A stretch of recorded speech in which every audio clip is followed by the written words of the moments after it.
सांगली जिल्हा मध्यवर्ती बँक भरती 2026 बँकेची एक दुसरी नवीन जाहिरात आलेली आहे मित्रांनो. फक्त 12वी पासवर भरती. चला पाहूया संपूर्ण डिटेल आपल्या या व्हिडिओमध्ये. व्हिडिओला सुरुवात करण्याआधी तुम्ही जर आपल्या चॅनलवरती नवीन असाल तर चॅनलला लाईक शेअर आणि सबस्क्राईब करा. चला पाहूया संपूर्ण जाहिरात. नमस्कार मित्रांनो, सरकारी किंवा सहकारी बँकेत नोकरी मिळवण्याची एक सुवर्ण संधी आपल्यासोबत म्हणजे समोर आलेली आहे. जर तुमच्यासाठी एक छान मोठी खुशखबर आहे. सांगली जिल्हा मध्यवर्ती सहकारी बँकेत जागा सुटलेल्या आहेत तुम्हाला माहिती आहे, आणि त्यातच आता आणखी एका जाहिरातीची भर पडलेली आहे.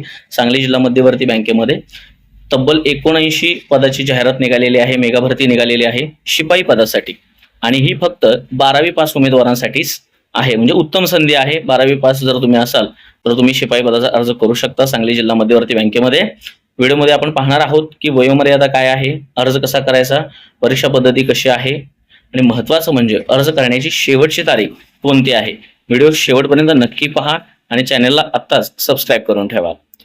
तर चला मित्रांनो, सर्वात आधी जाणून घेऊया एक महत्त्वाच्या तारखा काय काय आहेत. तर ऑनलाईन अर्ज भरणं सुरू होण्याची तारीख आहे 12 ऑगस्ट 2026 पासून ते अर्ज करण्याची अंतिम तारीख आहे 21 ऑगस्ट. म्हणजे 12 पासून 21 पर्यंत तुम्ही अर्ज करू शकताय. यासाठी शैक्षणिक पात्रता तुम्हाला मी आता म्हटल्याप्रमाणेच की तुम्ही किमान 12वी उत्तीर्ण असणं आवश्यक आहे.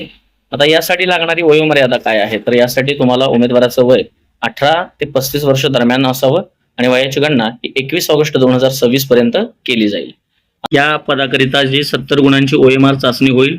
ऑफलाईन पद्धतीनं परीक्षा होणार आहे. त्याच्यामध्ये लेखी परीक्षा ऑफलाईन पद्धतीनं होईल. प्रश्नपत्रिका वस्तुनिष्ठ व बहुपर्यायी स्वरूपाची असतील, आणि लेखी परीक्षेचं माध्यम हे मराठी असेल. याच्यामध्ये विषय असणार आहेत बघा, मराठी, सामान्य ज्ञान, त्याच्यानंतर चालू घडामोडी, सांगली जिल्ह्याची माहिती, बुद्धिमापन चाचणी, बँकिंग व सहकार या विषयावर अभ्यासक्रमावर आधारित 70 प्रश्नांचा समावेश असेल, आणि 70 गुणांचीच तुमचे पेपर असेल, आणि त्याला कालावधी 75 मिनिटांचा असणार आहे.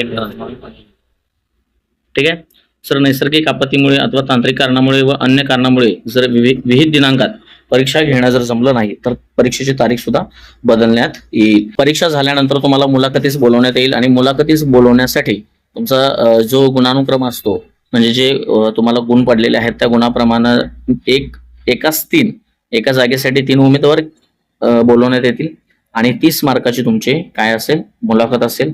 त्यामध्ये तुमची शारीरिक क्षमता, व्यक्तिमत्व, संवाद कौशल्य वगैरे, बँकेची प्राथमिक माहिती या गोष्टी तपासल्या जातील. ठीक. परीक्षा शुल्क हे 500 रुपये आहे, प्लस 90 रुपये 18% GST, तो 90 रुपये असेल, आणि एकूण 590 रुपये तुम्हाला फी असणार आहे. फी तुम्हाला एकदा फॉर्म भरल्यानंतर परत मिळणार नाही. ठीक आहे. तुमची निवड ही सुरुवातीला हंगामी कालावधी म्हणजे 1 वर्षाच्या कालावधीसाठी करण्यात येईल, आणि जर सेवा असमाधानकारक असली तर तुम्हाला निवड प्रक्रियेतून बाद समजण्यात येईल. मात्र जर तुम्ही सेवा चांगली दिली तर तुमची कायमस्वरूपी त्यामध्ये नियुक्ती होणार आहे. सुरुवातीला तुम्हाला जो प्रोबेशनरी पिरियड आहे, परीक्षा अवधीन कालावधी आहे, त्यासाठी तुम्हाला 12,000 प्रतिमाह एकत्रित वेतन देण्यात येईल, आणि त्यानंतर तुमचं वेतनवाढ होईल. जे काही वेतन असेल ते तुम्हाला श्रेणी देण्यात येईल. ठीक आहे. बँकेच्या या ऑफिशियल वेबसाईटला जाऊन तुम्ही तुमचा फॉर्म भरू शकताय, सांगली dccb.bank.in career. ठीक आहे. अशा पद्धतीनं ह्या भरतीचा फॉर्म लवकरात लवकर भरा, आणि चॅनलवर नवीन असाल तर चॅनलला सबस्क्राईब करा. धन्यवाद.